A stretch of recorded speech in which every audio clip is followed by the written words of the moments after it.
পুরল বকশীবাজারের অস্থায়ী আদালত। বিচারক বসতে না পারায় পেছালো পিলখানার বিস্ফোরক মামলার শুনানি।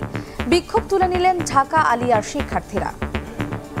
3 থেকে 6 মাসের জন্য জায়গাটা নিয়েছে, এখন কত বছর গেছে এর কোনো হিসাবই নেই। এখান থেকে অস্থায়ী আদালতকে তুলে নিতে হবে। ভিতরে ঢোকার মতো পরিবেশ ছিল না, গেটগুলোতে তালা দেওয়া ছিল। আজকের এই প্রেক্ষাপটে নিঃসন্দেহে এখানে আদালত পরিচালনা করার মতো কোনো প্রেক্ষাপট নাই।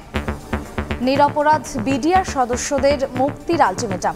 আমাদের সকল বিডিআরকে পুনরায় চাকরিতে বহাল করতে হবে। যারা বিনা বিচারে দীর্ঘদিন জেলখানায় আছে তাদেরকে মুক্তি দিতে হবে।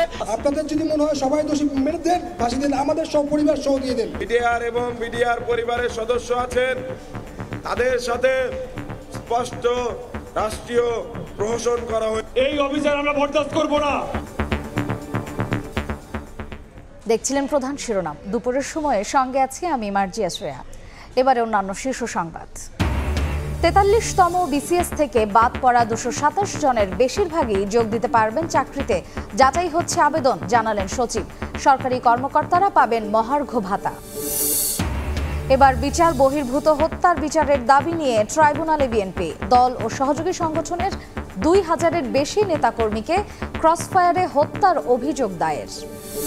হজ এজেন্সি কোটা 1000 করার সিদ্ধান্ত প্রত্যাখ্যান হাবের। 500 জনের কোটা বহাল রাখার দাবি, না মানলে কার্যক্রম বন্ধের হুঁশিয়ারি নেতাদের। ভয়াবহ দাবানলে পড়ছে যুক্তরাষ্ট্রের ক্যালিফোর্নিয়া। 5 জনের মৃত্যু, হাজারো স্থাপনা ধ্বংস। লস এঞ্জেলেস শহরের দিকে ধেয়ে যাচ্ছে আগুন, আতঙ্কে প্রবাসীরা।